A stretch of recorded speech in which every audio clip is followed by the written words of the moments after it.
Everyone has problems in life, but it's how you deal with them that makes a difference. Stephanie Carter calls herself the Shift Strategist. She has made it her purpose to help others get through their struggles by making that shift and speaking out. Shift for me is see how I fully transform. Isn't that yummy? Shift. So now I understand through my own story of being fired, discriminated as a black woman, discriminated as for age, that really I take the silver lining of it and realize I was called to do something more. That what I had done for so many other people, it was time for me to show up and do it for myself. And sometimes that's scary because you have to do some things alone.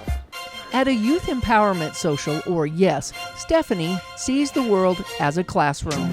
If I was just stuck in one way, I would have crumbled. And so now I'm in a position to help not only youth, but I help teachers and I help women to shift beyond a divorce, shift beyond needing a career, youth. For youth going into adulthood, having a sense of belonging is perhaps the toughest part of the internal transformation.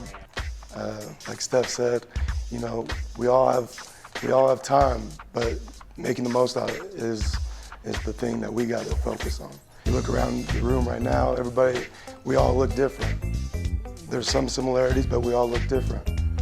But there's one thing about us that, will allow others to welcome you in, and it's that smile that you have, it's that energy that you have.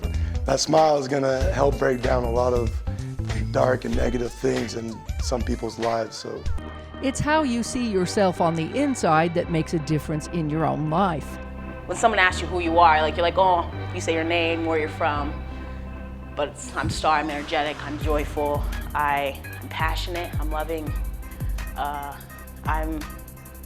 I'm caring, I'm not what you see me from the inside. I mean from the outside. I'm not black, I'm not, all these other things that people would put on me as labels. Yes, it's the labels that really kept me restricted and kept me in my shell for so long. I found me, and I think for anybody who's watching, I think it's important to remember that when you're going into this life, just remember that you're never alone.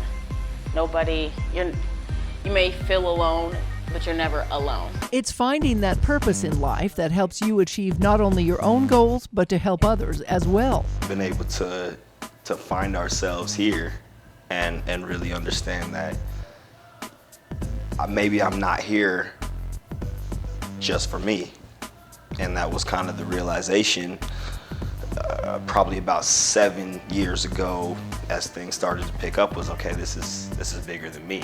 This is not about me anymore.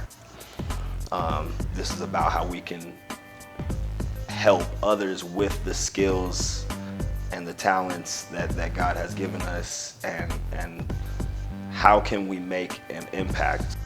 They also talked about how you don't have to have control over everything in life except your own actions or reactions. You start to understand that, everything happens for a reason, and it's how are you going to react to what happens. That's not what happens, it's about how you react to it. And it starts by loving you first and boundaries.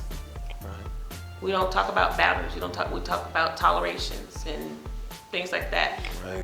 And many times you have to make it a point to strive for your own goals or dreams. People come up to me like, oh, you're gonna play for the Lakers one day, or you're gonna be this. And my dad always used to change it and say like, no, he's gonna be a lawyer, he's gonna be a doctor. He never put me into that sports category. Even though I played sports most of my life, he always made me think outwardly. He just never quit on yourself, never quit on your team or anything like that. He prided himself on always finishing the job, especially when it comes to AAU ball, football, any type of organization you're part of, and you're in there for the long haul, and then after the situation's over, then you can figure out if you want to stay or not. Through their own shifting, these young adults are sharing their stories with others so that they may learn their own strategies on how to make that shift in the future. Melissa Anderson, Community Education News.